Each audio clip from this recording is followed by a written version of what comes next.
గడిచిన ఆదివారం మనం చూసినప్పుడు నీ సహోదరుడు నీ ఎడలు తప్పిదం చేస్తే నీ సహోదరుడితో సమాధాన పడ్డనే ప్రయత్నించి అతను పోగొట్టుకోమాక అతనితో విషయం మాట్లాడి సరిచేసుకుని ఆ ఐక్యతను కాపాడుకోవాలి. ఐక్యత అనేది చాలా అవసరం. ఎందుకంటే మీరు ఏకీభించి ప్రార్థన చేసినప్పుడే నేను మీ మధ్య ఉంటాను, మీ ప్రార్థన వింటానని చెప్పనే సంగతి చెబితే పేతురుకు ఇంకోటి ఒకటి వచ్చింది. నా సహోదరుడి దగ్గరికి వెళ్ళి తెచ్చుకోమంటున్నావు, వాడితో సమాధానం పడమంటున్నావు అంటే నేను వాడిని క్షమించాలి, ఎట్లా ఎన్నిసార్లు చేయాలి? నేను చెప్తాను, ఇలా ఎన్నిసార్లు చేయాలి? 7 అనేది మనకు ఒక సంపూర్ణమైన నెంబర్ కదా. 7 సార్లు చాలా. ఒకసారి అలిగెళ్ళిపోయాడు, తెచ్చుకున్నాను. నా పట్ల తప్పు చేసి వాడే అలిగాడు, తెచ్చుకున్నాను. ఇలా ఎన్నిసార్లు చేయాలి? మనం చాలాసార్లు అంటాం, ఎన్నిసార్లు అండి, ఎంతవరకు అండి? ఒక లిమిట్ ఉంటుంది, ఒక హద్దు ఉంటుంది.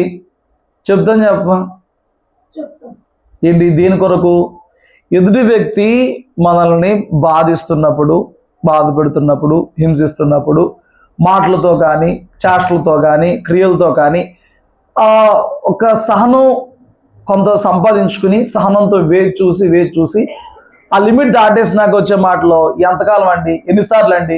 ఏదో 1-2 సార్లు అంటే చూస్తామండి. ఒక ఛాన్స్ ఇచ్చాను, 2 ఛాన్సులు ఇచ్చాను, ఛాన్స్ ఉపయోగించుకోలేదని మనము ఈ వర్డ్స్ వాడుతూ ఉంటాం. పేతురు గారి ధర్మ సందేహం వచ్చింది. ఇప్పుడు పేతురు గారి ధర్మ సందేహం వచ్చింది. ఈ అధ్యాయంలో 2 క్వశ్చన్లు. ఒకటి, పరలోక రాజ్యంలో ఎవడు గొప్పడు అవుతాడు? ఇప్పుడు దాకా దాని గురించి ప్రభు సమాధానం చెప్పుకుంటూ వచ్చాడు. అసలు పరలోక రాజ్యం రావాలంటే మీరు ఎలాగుండాలి?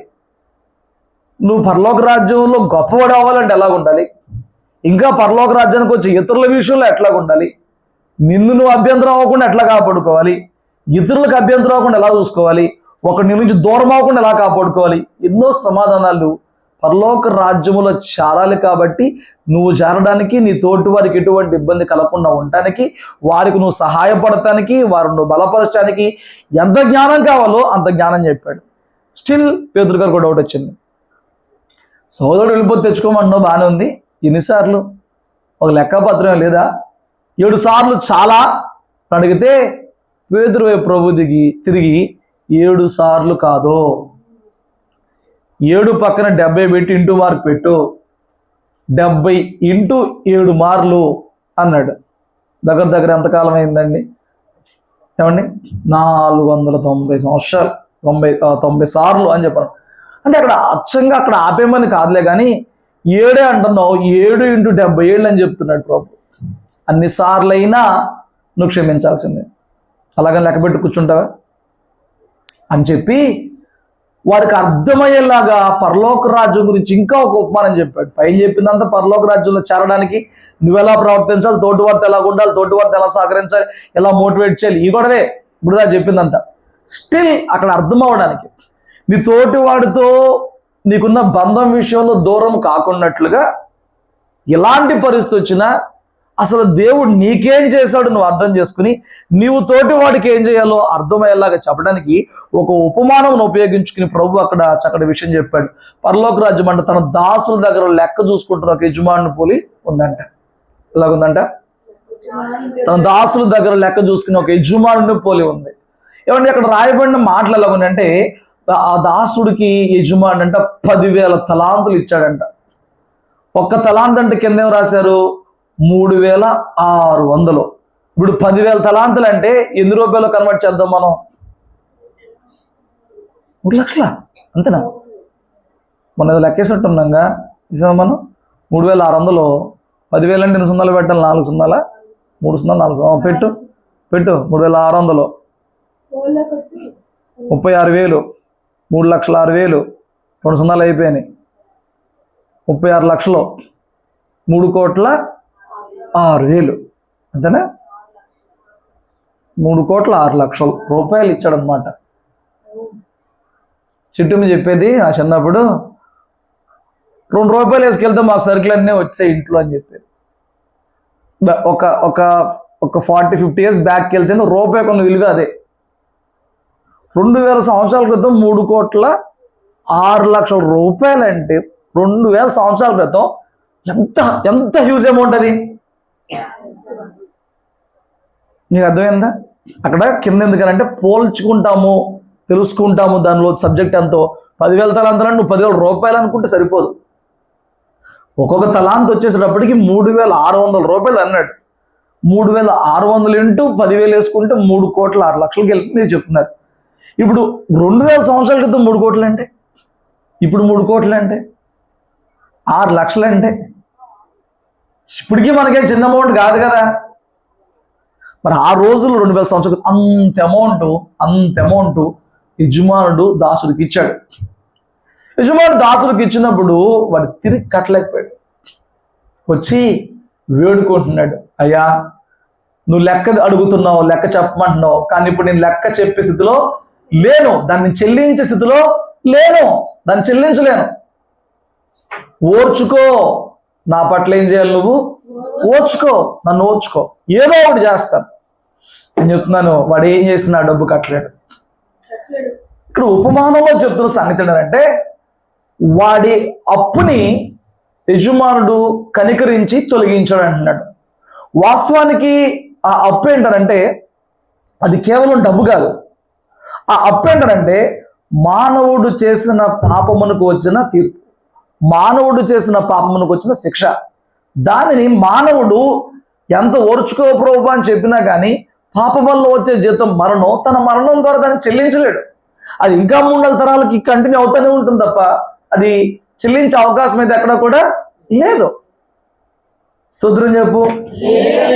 అయితే మానవుడు కట్టలేని స్థితిలో ఉన్నాడు కాబట్టి యేసయ్య మానవుడిలాగా వచ్చి మానవుడి మీద కనికరపడి ఆ రుణము మనం కలిగి ఉన్న రుణము దేవుని పట్ల ఆయన తీర్చిన వాడిగా ఉన్నాడు. దాని గురించి లేఖనాల్లో తెలియపరుస్తూ కొలసీలు రాసిన పత్రికలో దాని వివరం, దాని లోతు ఇలా తెలియపరుస్తాడు. 2వ అధ్యాయము 13వ వచనంలో ఇలా ఉంటది, మరియు అపరాధం వలన శరీరమందు సున్నతి పొందక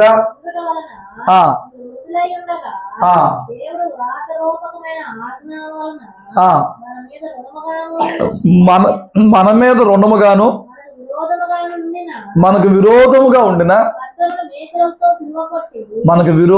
ఉండిన పత్రం అంట.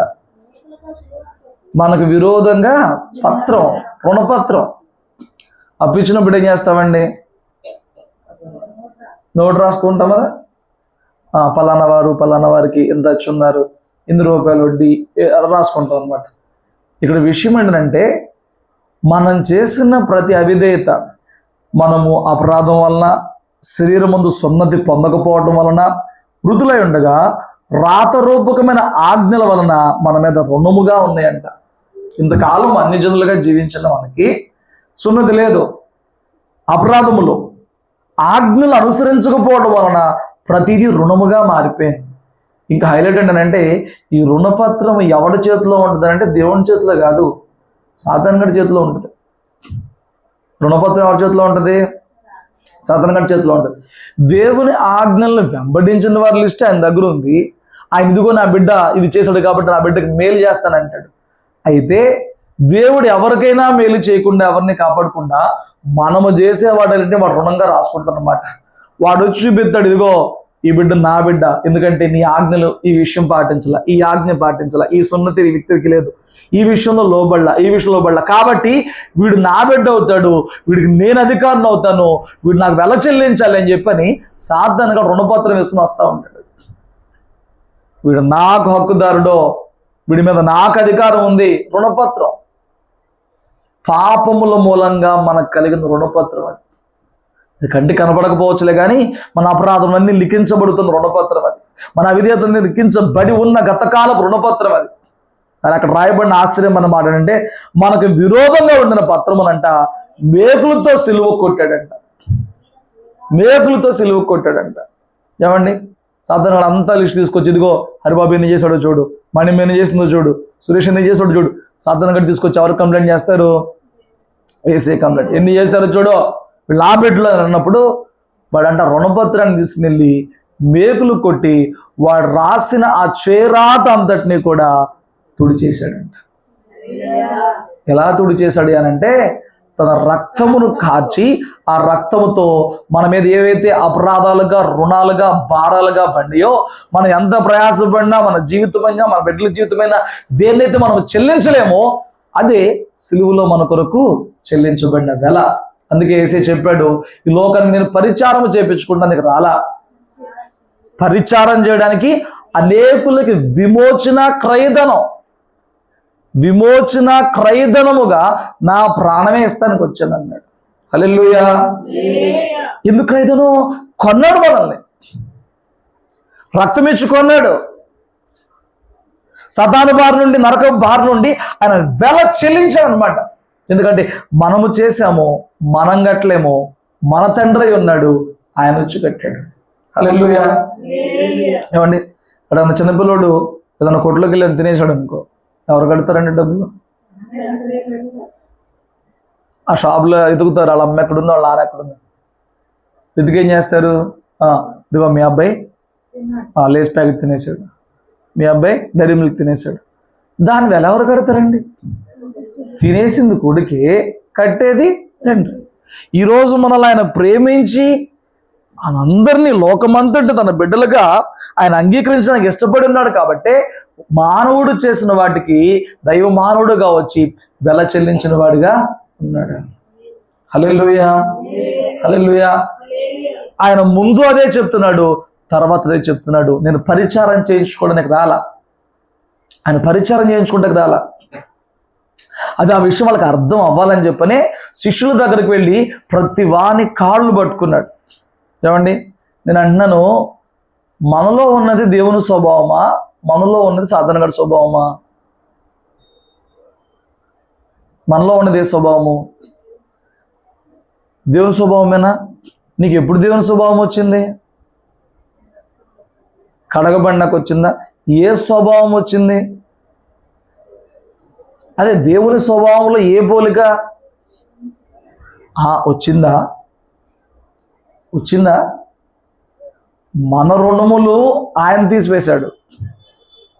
మానవుడు ఎంతసేపు ఏంటనంటే కంప్లైంట్ బాక్స్ అండి. అది ఎక్కడి నుంచి వచ్చింది కంప్లైంట్ బాక్స్ అనేది? అవ్వ దగ్గర నుంచే వచ్చింది కంప్లైంట్ బాక్స్ అనేది. చూడండి, ఆ రోజు యోహాను సువార్తలో మనం గమనించుకుంటే 8వ అధ్యాయంలో మనం తీయక్కర్లేదు లేఖనాలు నోట్ చేసుకోండి. యేసయ్య దగ్గరకు అక్కడ పాపములో పట్టబడిందని ఒక స్త్రీని తీసుకొచ్చారు. స్త్రీ ఒకటే పాపం ఎట చేద్దండి? వ్యభిచార పాపం అనేది. పురుషుడిని తేల, స్త్రీని ఒకదాన్ని తీసుకొచ్చన్నారు. మా గ్రంథాలు చెప్తున్నాయి, ఇవిడు చేసిన దాన్ని రాళ్ళు పెట్టుకొని చంపేయాలి, ఇవిడు చేసిన పనులు అలాంటివి కదా అని చెప్పని అన్నారు. కానీ యేసయ్య అన్నాడు, కొట్టి చంపేయండి, వెరీ గుడ్, బాగానే ఉంది, కానీ మీలో పాపము లేనివాడు మొదట రాయి వేయండి అన్నాడు. ఏం చేయాలంట? వీళ్ళందరూ ఇప్పుడు దాకేమనుకుంటున్నారు? మన అందరిలో చెడు పురిగిది, మన అందరిలో చెడిపోయింది ఇది, మన అందరిలో పాపాత్మలు ఇది, దీనిలో ఈ పాపం మన మధ్య పనిచేయకూడదంటే దీన్ని అసలు చంపేయాలనుకుంటున్నారు. యేసయ్య అన్నాడు, సరే దానిలో పాపం ఉంది కాబట్టి మీరు చంపేద్దురు, కానీ మీరు అంతకంటే ముందేం చేస్తారంటే ఎవడిలో అయితే పాపం లేదో వాడే మొదట రాయేమన్నాడు. చూసా, మానవుడు ఎదుటి వాళ్ళలో ఉన్న అవిధేయత పట్టుకుంటాన్ని చూస్తున్నాడు తప్ప వాళ్ళలో ఉన్న అవిధేయతను పట్టుకుంటా చోట్ల. ఇప్పుడు ప్రతి ఒక్కరు రాయపడేసి వెళ్ళిపోయారు. ప్రతి ఒక్కరిలో అవిధేయత ఉన్నట్టే కదా, ప్రతి ఒక్కరిలో అవిధేయత ఉంది. మరి వాళ్ళని ఎవరు కొట్టి చంపాలంటే రాళ్ళు పెట్టి? ప్రతి ఒక్కరిలో కూడా అవిధేయత ఉందిగా. ఏమండి, అన్నమాట, వాళ్ళు పడేసి వెళ్ళిపోయారు. కానీ అక్కడ యేసయ్యలో ఏ పాపం లేదు. యేసయ్య వచ్చి అంటాడమ్మా, నీకు ఎవరు శిక్ష వేయలేదా? ఎవరు వేయలేదు, కానీ శిక్ష వేయగలిగిన ఆయన అంటున్నాడు, నేను నిన్ను శిక్షించను, నిన్ను శిక్షించను కదా. ఇప్పుడు ఈ మనిషి ముందు ఇంకొకరు ఎవరైనా ఏదైనా తప్పు చేసి ఉన్నారు అనుకో, ఈ మనిషి ఏం చెప్పిద్దండి ఇప్పుడు? అమ్మా, ఎవరల్లా చేశారు? నా మాట మీకు అర్థమవుతుందా? ఇప్పుడు ఈ దేవుని దగ్గర ఎంత ప్రేమ పొందుకుంది కదా, ఎవరో వచ్చి ఆవిడ దగ్గర ఉంది కదా లాగేసుకున్నారు. ఆ మనిషి తర్వాత ఆవిడ కనిపించారు. యేసయ్య అన్నాడు, నేను నీకు శిక్ష విధించను, ఇక వెళ్ళి పాపం చేయొద్దు అన్నాడు. ఇప్పుడు ఏ స్థితి అయితే పొందుకుంది? తను చేసిన వాటికి ఏది అనుభవించాలో అది ఆవిడ అనుభవించాల. మరి ఆవిడ అనుభవించలేదు అంటే మరి దాని ప్రతిఫలం ఏంటి? ఆయన చెల్లిస్తాడు. చెల్లించగలిగిన వాడు వెళ్ళిపోమని చెప్పి అన్నాడు. ఇప్పుడు ఈవిడ కళ్ళ ముందు ఏమైనా తప్పు చేశారనుకో, ఈవిడ ఏమి పొందుకుంది, ఈవిడ ఏం చెప్పాలి? అమ్మా నీకు తెలియదేమో, నువ్వు చేసిన దానికి ఎంత విల చెల్లించాల్సి ఉంటుంది. కానీ నేను చెప్తున్నాను, నువ్వు యేసే పేరు చెప్పుకో, ఎందుకంటే ఆయన నన్ను క్షమించి ఇంక పాపం చేయొద్దన్నాడు. ఈరోజు నువ్వు ఆయన మొరపెట్టుకో, ఆయన నిన్ను క్షమిస్తాడు. నువ్వు ఇంకెప్పుడు కూడా పాపము చెయ్యొద్దు. ఇదేగా చెప్పాలి, ఆవిడ ఇదేగా చెప్పాలి, అవునా కదా? రాళ్ళు పెట్టి కొట్టాల్సిన సమయంలో తప్పించాడు. కొట్టగలిగిన ఆయనే నన్ను కొట్టకుండా వదిలేశాడు. ఆయన నన్ను క్షమించాడు, నిన్ను క్షమిస్తాడు. కాబట్టి పాపాలు విడిచిపెట్టని చెప్పాలి. Very good. ఇప్పుడు ప్రభు దగ్గర మాత్రం ఈ సువార్త బాగానే చెప్పేస్తున్నాం. ప్రభు దగ్గరకు వచ్చినప్పటికి మా పాపాలు క్షమించబడ్డాయండి, మీరు నమ్ముకోండి, మిమ్మల్ని క్షమిస్తాడు. మా విధులు క్షమించబడ్డాయండి. పూర్వం నేను దోషకుండండి, హింసకుండండి, హానికరుండండి. ఇప్పుడు ప్రభు యొక్క పనికి మంచివాడికి ఎంచబడ్డానండి. నా పాపాలు క్షమించాడు, మీ పాపాలు క్షమిస్తాడు, మిమ్మల్ని నూతన సృష్టిగా మారుస్తాడు. ఓకే, దేవుడు క్షమిస్తాడు అని చెప్పని నోటితో బాగానే చెప్పగలుగుతున్నాం, కానీ నేను కూడా క్షమిస్తానని చెప్పని క్రియల్లో చూపించలేకపోతున్నాం. హల్లెలూయా. నేను ఏది పొందుకున్నానో అది నేను చూపించగలను, అది నేను ఇవ్వగలను అని చెప్పనే మాట మాత్రం మనం చేయలేకపోతున్నాం. అక్కడ ఏమండి, కోట్ల రూపాయల, లక్షల రూపాయల అప్పు అదైతే ఆ యజమానుడు చూసి అన్నాడు, సరే నువ్వు కట్టలేవులే కానీ పో, నీ వల్ల కాదులే కానీ పో అన్నాడు. ధన్యత, ఎంత భాగ్యం. రోజున మనం వెల చెల్లించాల్సి వస్తే మనం వెల చెల్లించగలం అసలు ప్రభు. పాత నిబంధన కాలంలో వాళ్ళు ఎవరన్నా అపరాధం చేశారనుకోండి, వాళ్ళు ఎవరన్నా పాపం చేశారనుకోండి, వాళ్ళు వెళ్ళి బలి అర్పణ చేయాలి. పాప పరిహార్థ బలి ఇవ్వాలి, అపరాధ పరిహార్థ బలి ఇవ్వాలి, దహన బలి ఇవ్వాలి, బలుల అర్పణలు చేయాలి. వాళ్ళు ఒక గొర్రె పిల్లని, ఒక గొర్రెని తీసుకెళ్ళాలంటే, గొర్రె పోతు తీసుకెళ్ళాలంటే ఎంత అయిద్దండి ఖర్చు? ఏడాది అయితే 10,000 అయిద్దా? ఏడాది 2,000? ఏడాది అయితే 10,000 వేసుకుందామా? ఈజీగా 10,000 వేసుకుందాం. రోజుకి ఎంత తప్పులు చేస్తాం? ఎన్ని తప్పులు చేస్తాం? అబద్ధం తప్పే, మోహం చూపు తప్పే, నేత్రాశ తప్పే, జీవపు డంబం తప్పే, ఏదైనా ఆశించడం పొరగొడు తప్పే, ఆదివారం మందిర మానతం తప్పే, అన్ని తప్పేనా? రోజు 2 తప్పులు వేసుకుందామా? రోజుకి ఎంత కట్టాలి? 20,000 కట్టాలి. నెల తిరిగేటప్పుడు ఎంత కట్టాలి? 6 లక్షలు కట్టాలి. నీ శాలరీ ఎంత? 10, 15, 20 మించి అవ్వలేడు ఇక్కడ మహా అయితే.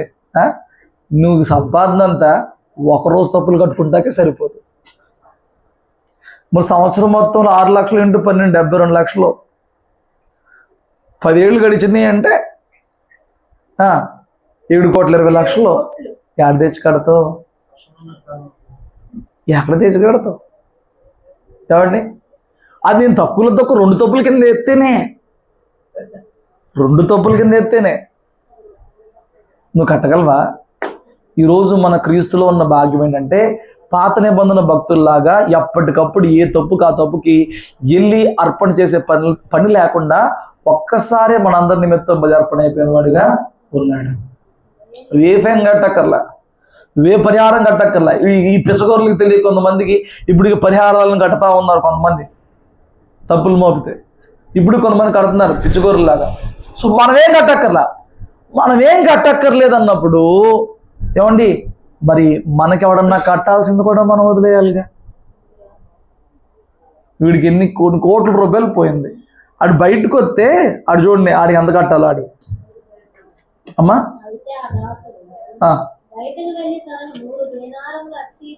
దేనారం ఎంత అంట? 2 బీకుతుంది. ఏంటంట దేనారం అంటే 10 రూపాయలు అంట. 100 దేనారాలు కలిపితే ఎంత అయింది? ఈడి అంతా 3,06,00,000. 30 కోట్ల మీరు నన్ను కన్ఫ్యూజ్ చేస్తారేంటి? 3,06,00,000 ఎక్కడ, 50 రూపాయలు ఎక్కడ? దేవుడికి మాఫీ చేసింది ఎంత? 3,06,00,000 ఎక్కడ? ఇప్పుడు ఏం తేల్చారు ఎందుకు ఫైనల్గా లెక్క? 3,06,00,000 ఏమైంది? కొన్ని 6,60,00,000, 3,06,60,00,000 ఎంతో. ఈడిది ఎంత? అసలు దానికి దీనికి ఏమన్నా పొత్తుందా? లేదా? ఈడొచ్చి అంటాడు, రైట్ నా 50 రూపాయలు ఇవ్వరా అన్నాడు. ఆడన్నాడు, అయ్యా కట్టలేని స్థితిలో ఉన్నాను, కొంచెం ఓర్చుకో. నీకెంత పోయింది? ఓట్లు ఎక్కడా? 50 రూపాయలు ఎక్కడా? ఏమండి మడబట్టున్నాడు, నేను కట్టలేనయ్యా ఓర్చుకో అన్నాడు. నా రూపాయి నాకు కట్టవని చెప్పని తీసుకెళ్ళి ఏం చేశాడంట?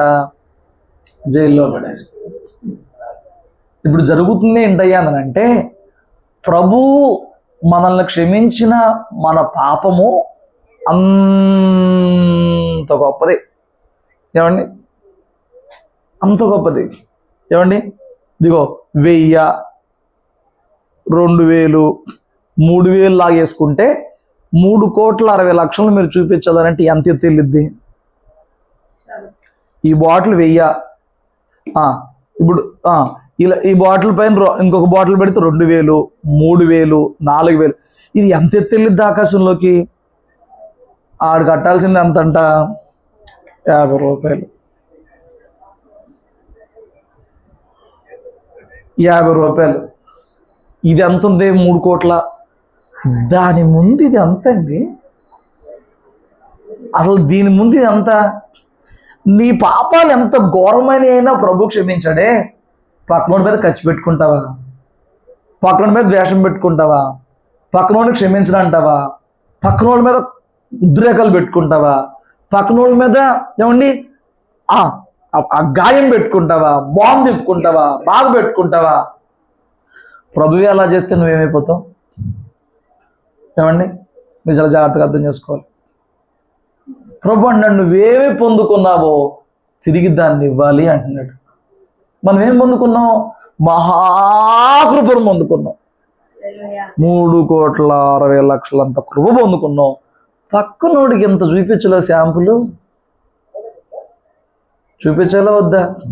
నువ్వు అనుకుంటున్నావు ఎదుటి వ్యక్తి నీ పట్ల చేసింది గొప్పది అనుకుంటున్నావు, కానీ నీవు ప్రభువు పట్ల చేసిందే మహాఘోరమే. నువ్వు చేసిన మహాఘోరమైందని ప్రభు క్షమించినప్పుడు నీ పొరుగువాడు చేసిన చిన్న చిన్న విషయాలను పట్టుకుని ఏమండి సమాధానం పాడు చేసుకుని ఐక్యత లేక ఏకీభించలేక దైవ చిత్తానికి ఎంత వ్యతిరేకంగా తయారవుతున్నాం మనం. నా మాటలు మీకు అర్థమవుతున్నాయా? ఒక్కొక్కరి మీద కోపం వచ్చినట్టు కొన్ని దినాల పాటు ఉంటాడు. ఒక్కొక్కసారి బల్ల తీసుకునేటప్పుడు సమాధానంతో బల్ల తీసుకోమని చెప్పినా కొందరి జీవితంలో సమాధానం లేదని తెలిసినా వాళ్ళు లేవడానికి నామోషో ఆడితే మాట్లాడేదంట అనుకుంటారు, వాడిని ఎందుకు క్షమించాలనుకుంటారు, దేవుడే చూసుకుంటాడు ఏదైతే అనుకుంటారో. ఆ ధైర్యం ఎక్కడి నుంచి వచ్చిందో, ఆ మొండితనం ఎక్కడి నుంచి వచ్చిందో తెలియదులే, కానీ అలాగే బల్ల చేస్తారండి, అలాగే బల్ల చేస్తారు.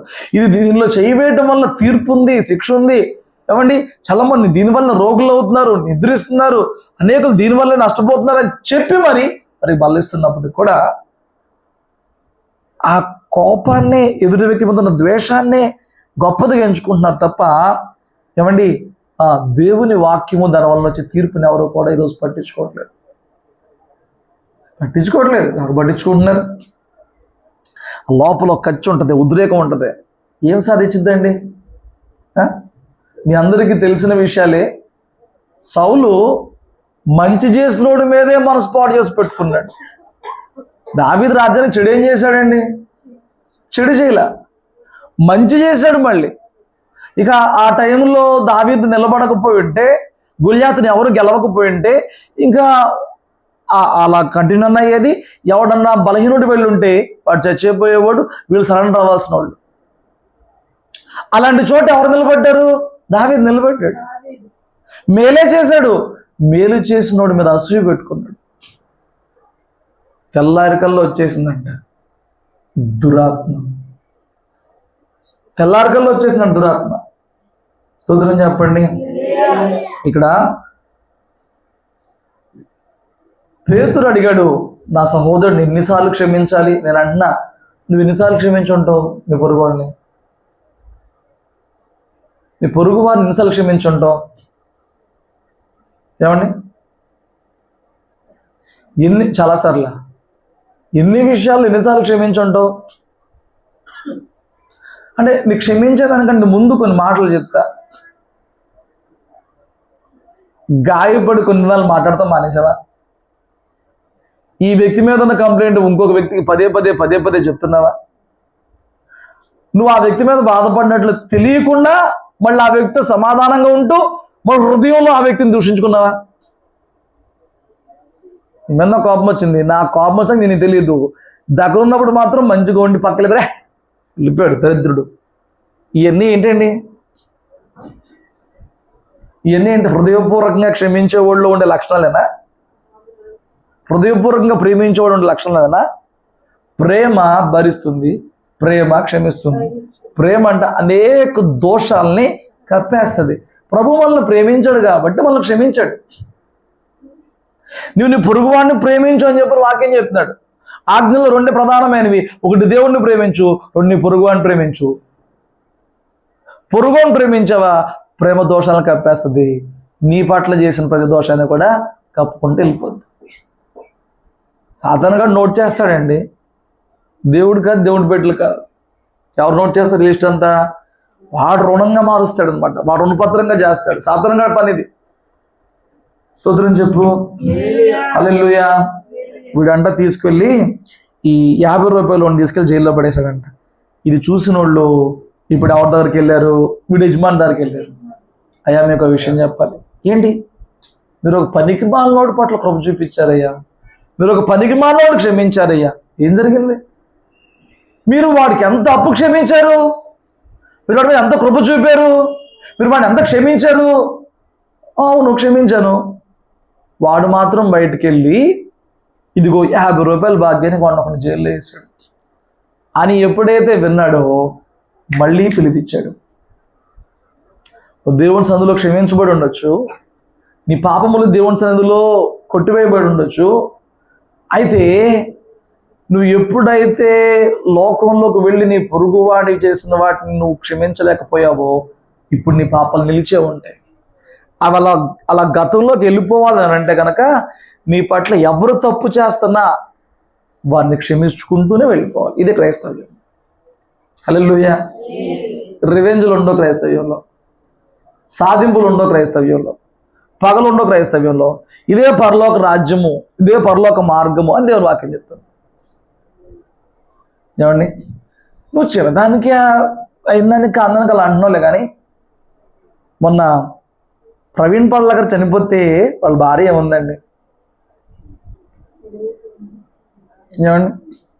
నా భర్తను ఒకవేళ ఎవరైనా చంపుంటే ఆ చంపిన వాళ్ళని హృదయపూర్వకంగా క్షమిస్తున్నాను. గ్రహం చేసి గారి భార్య ఉంది, ఆ వీడియోని మీకు రోజు పెట్టాను. ఈవిడ్ని ప్యారలల్గా భర్తని 2 బిడ్డలని జీబులో పెట్టి పెట్రోల్ పోసి కాల్చేస్తే వాళ్ళు బయటకు వస్తుంటే ఈ కర్రలు పెట్టి గడాలు పెట్టి వాళ్ళ లోపలికి తోసారంట. బయటకు వచ్చిన వాళ్ళు అద్దాల పాలు కొట్టిన ఒక రోడ్డు బయటకు వస్తే అన్ని తీసుకెళ్ళి మళ్ళా జీబులోనే వేసారంట. అంత భయంకరంగా అంత క్రూరంగా చంపేశారు. వాళ్ళ ఆవిడ ఏమందండి? అమ్మా ముగ్గురు మనుషుల్ని కోల్పోయింది. 5గురు కుటుంబంలో 3 మగవాళ్ళని కోల్పోయారు. తల్లి కూతురు ఇద్దరే మిగిలారు. దేశంగా దేశం వచ్చి బతికారు దేవుని ప్రేమ చూపిస్తానికి. నిజమైన ప్రేమ చూపించాల్సింది అప్పుడే. అప్పుడు కూడా ఆవిడేం పలికిందనంటే, నేను వారిని క్షమిస్తున్నాను, నా హృదయంలో ఎటువంటి కోపం పెట్టుకోవట్లేదు. ఇంతకన్నా గొప్ప గాయాలు మనకైనాయా పొరుగు వాళ్ళ ద్వారా? ఇంతకన్నా గొప్ప దెబ్బలు మనం పడ్డామా? ఇంతకన్నా గొప్ప నష్టం మనం పోయామా? ఇంతకన్నా గొప్ప ఇబ్బంది, బాధ, ఇంతకన్నా గొప్ప కొట్టబడేగా ఉంటుందా? సజీవంగా మన కళ్ళ ముందే ఇంతగా నేను దేవుని బిడ్డను కాబట్టి నేను ఇలా క్షమిస్తానని చెప్పని సజీవ సాక్ష్యాలు మన మధ్య ఇంకా సజీవంగా ఉంటే పంతాలు, పట్టింపులు, పగలు, ప్రతీకారాలు, కక్షలు, సాధింపులు ఇదే నువ్వు నేర్చుకున్న క్రైస్తవ్యం, ఇదా నువ్వు వెంబడిస్తున్న క్రైస్తవ్యం, ఇదా నువ్వు చూస్తున్న ప్రేమ, ఇదా నువ్వు చూపించే ప్రేమ? ఏంటండి?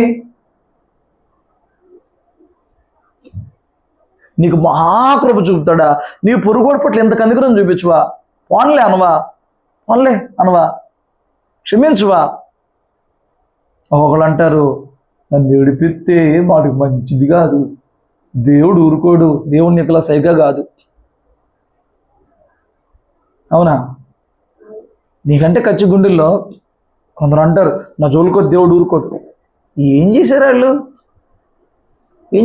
వాళ్ళు ఏమన్నా పగలగానే చంపినట్టు నేను చంపేశారా? నీ జోలికి వస్తామండి అండి ఒక మాట అని ఉంటారు, నీ జోలికి వస్తామండి అండి ఏదో ఇబ్బంది పెట్టి ఉంటారు.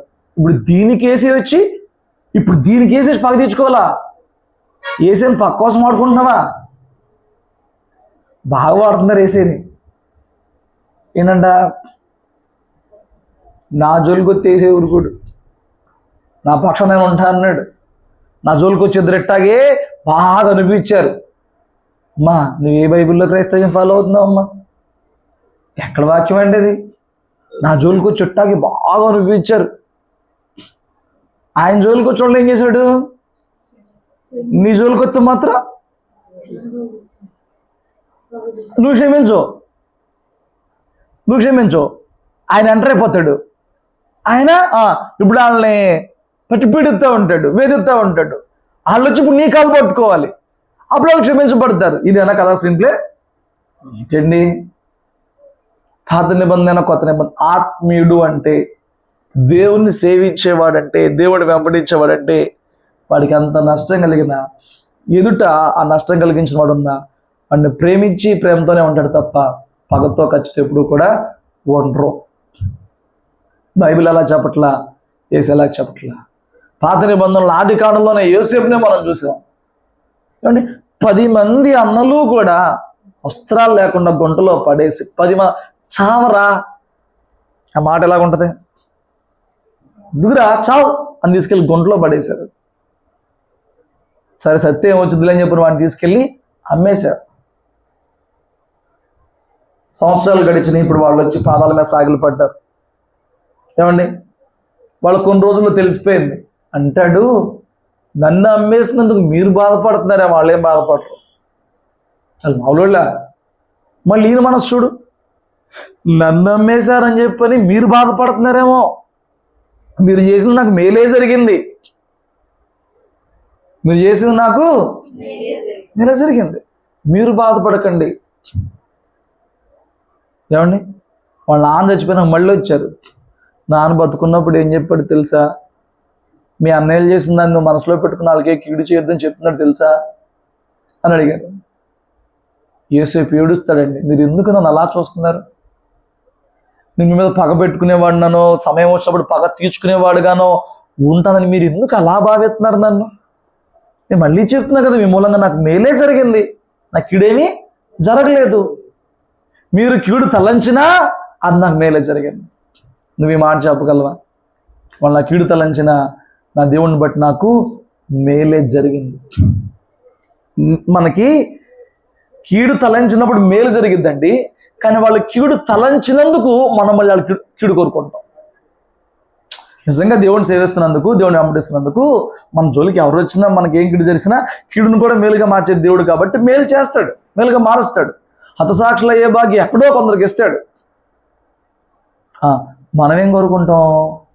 వీడు కీడు జీవితం నాకు దేవుడు మేలే చేశాడు అని వాడి కీడు మనం కోరుకుంటాం. పాత నిబంధనలు కానీ కొత్త నిబంధనలు కానీ ఆత్మీయులు ఎప్పుడూ కూడా ఇలాంటి ప్రయత్నం చేయలేదు. హల్లెలూయా. అపోస్తుల కార్యం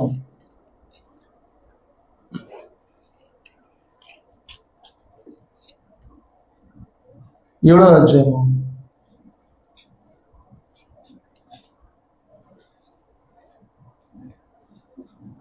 59-60 వచనం.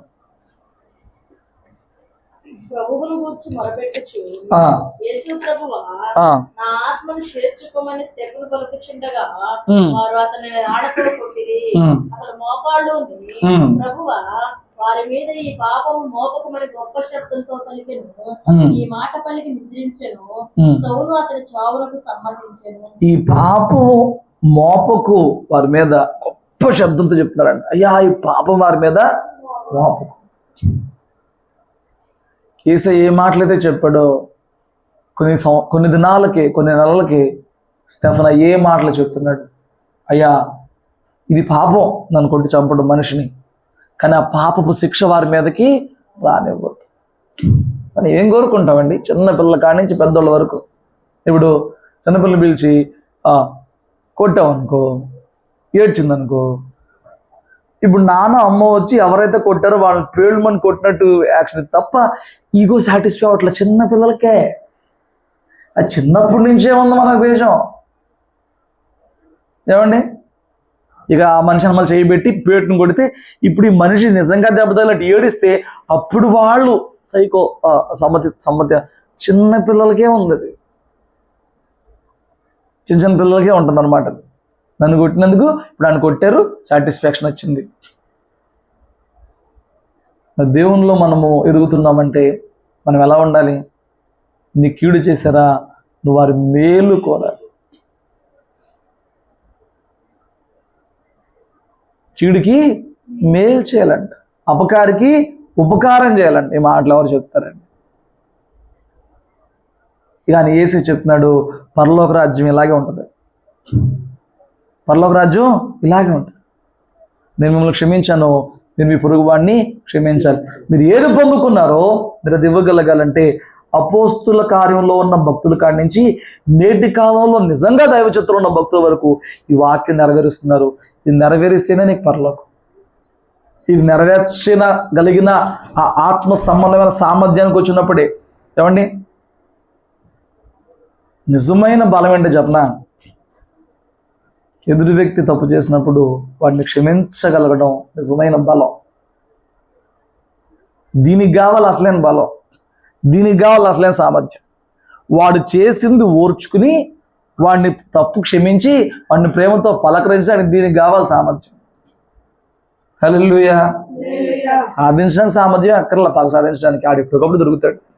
కానీ నిజమైన బలం ఏంటంటే ఆత్మీయుడికి తనకు తోటివాడు కీడు చేసినప్పటికి కూడా ప్రభువులే దాన్ని ఓర్చుకుంటూ, విరోధుల తిరస్కారాన్ని ఓర్చుకుంటూ కూడా వారిని ప్రేమతో ఏమండి క్షమించడమే నిజమైన ఆత్మీయుడి బలం. నువ్వు ఎంత బలవంతుడివో, నీ పొరుగు వారు నువ్వు ఎంత క్షమిస్తున్నావో, ప్రేమతో వారిని ఎంత అంగీకరిస్తున్నావో దాన్ని బట్టి నువ్వు ఎంత బలవంతుడు అర్థమైంది. నీకు అర్థమైందా? బలం అంటే ఏదో వేరే కాదు. ఆత్మీయ జీవితం ఎంత బలవంతుడు ఎలా తెలిసిందంటే నీకు నష్టం చేసేవాడిని నువ్వు ఎలా తీసుకోగలుగుతున్నావు. ఏమండి, మనం ఫిజికల్గా ఉన్నాం కాబట్టి కొన్నిసార్లు ఇలా చేస్తున్నాడు, ఏం చేయాలి అర్థం కావట్లా, సావుకొస్తుంది ఉంటాయి. కానీ వారి కీడుకి నువ్వు ఎప్పుడూ తలంచకూడదు. అది భరించుకుంటూ బ్రతకాలి. వాళ్ళని ప్రేమించే భాగ్యం ఇవ్వనైనా, నిలబడే భాగ్యం ఇవ్వనైనా కోరాలి, నిలబడే ప్రయత్నమే చేయాలి తప్ప ఈ రోజు కీడు తలపెట్టకూడదు. తలపెట్టే ప్రయత్నం చేసావంటే నువ్వు క్రైస్తవుడివి కాదు, నీకు పరలోక రాజ్యం ఉండదు. ఈ విషయాల్లో జాగ్రత్త. హల్లెలూయా.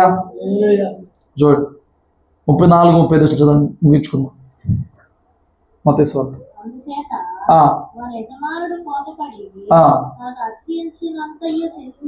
అచ్చి ఉన్నదంతయు చెల్లించే వరకు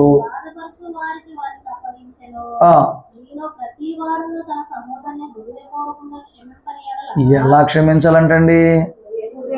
హృదయపూర్వకంగా క్షమించకపోతే దేవుడు క్షమించడంట.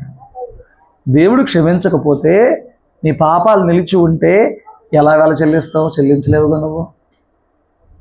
పాపం వల్ల వచ్చే జీతం మరణమేగా. ఏమండి, విషయం ఏంటంటే ఎదుటోడి మీద ప్రేమతో కాకపోయినా నువ్వు అంగీకరించబడ్డం కోసమైనా ఎదుటోడిని వచ్చుకోవాలి. హల్లెలూయా. కొన్నిసార్లు నాకు ఇదే పరిస్థితి వచ్చినప్పుడు వాడి మీద ప్రేమ ఉందని కాదు, దేవుడు ప్రేమ నా మీద పోయిద్దామనే అందులో పోనీ వాళ్ళతో కంట. ఇప్పుడు వాదించలేక, వేధించలేక, బాధించలేక, ఫైట్ చేయలేకే కాదు, దేవుని ప్రేమ నాకు దక్కాలంటే అన్నట్లుగా పని చేయాలి. పని నాకు ఎవరు కావాలి? దేవుడు కావాలి. కానీ కొంతమంది ఇక్కడ సాధించుకునే ప్రయత్నం చేస్తారు. చూడు, దేవుడి ప్రేమ దక్కదు, దేవుడి క్షమాపణ దక్కదు. నువ్వు ఎలాంటి స్థితిలో ఉన్నావు చూసుకో. సంవత్సరాల క్రితం జరిగిపోయింది, నెలల క్రితం జరిగిపోయినాయి, మాసాల క్రితం జరిగిపోయినాయి. తవ్వుకుని తీసుకుని గుర్తు చేసుకుని సమాధానం పడాల్సిన చోట పనికి మళ్ళీ తీసుకొచ్చి మళ్ళీ ముందు పెట్టుకుని ఎన్ని జీవితాలు ఎక్కడ పాడైపోతున్నాయి, ఎన్ని బ్రతుకులు ఎక్కడ పాడైపోతున్నాయి. కానీ మనం దేవుని బిడ్డలో, దేవుడు మనకు వాక్యం ఇచ్చాడు, జ్ఞానం ఇచ్చాడు, ఆత్మనిచ్చాడు. ఆయన ఆత్మ మూలంగా మనం చేయాల్సింది ఏంటంటే హృదయపూర్వకంగా యేసు ఎలాగైతే ఒక్కసారి క్షమిస్తే మర్చిపోయి మళ్ళీ దాన్ని ఎప్పుడు జ్ఞాపకం చేసుకోడో, మన పొరుగు వారి విషయంలో కూడా మరలా ఆ టాపిక్ ఎత్తకుండా, మరలా ఆ విషయం ఎత్తకుండా, అందుకని పద్దాక అప్పుడు నువ్వు అంత చేసావు, నేను క్షమించాను, నువ్వు మళ్ళీ అసలు ఎత్తకూడదు అలా క్షమించానని. అప్పుడు నాకు అంత చేసావు, నేను ఓచుకున్నాను, నువ్వు చెప్పకూడదు అన్నమాట. ఆ టాపిక్ ఎత్తకూడదు, అంతగా నువ్వు క్షమించాలి. హల్లెలూయా. అప్పుడే నువ్వు క్షమించబడతావు, నువ్వు పరలోకంలో అంగీకరించబడతావు. ఒకవేళ రాత్రి నువ్వు గతంలో ఎవరినైనా క్షమించలేకుండా ఉన్నా, ఈ రాత్రి ఎవరి మీద నీ హృదయంలో ఏదైనా వ్యతిరేకత ఉన్నా, నీ ప్రార్థన అంగీకరించబడదు, ప్రభు క్షమాపణ నీకు దక్కదు, పరలోక రాజ్యం నీకు దక్కదు. సరి చేసుకుందాం, ఈ భాగ్యాలు తిరిగి మరలా సంపాదించుకుందాం. అటు కృప అట్టి భాగ్యం మనందరికీ దయచేయను గాక. ప్రార్థన చేసుకుందాం, తల్ల వంచి.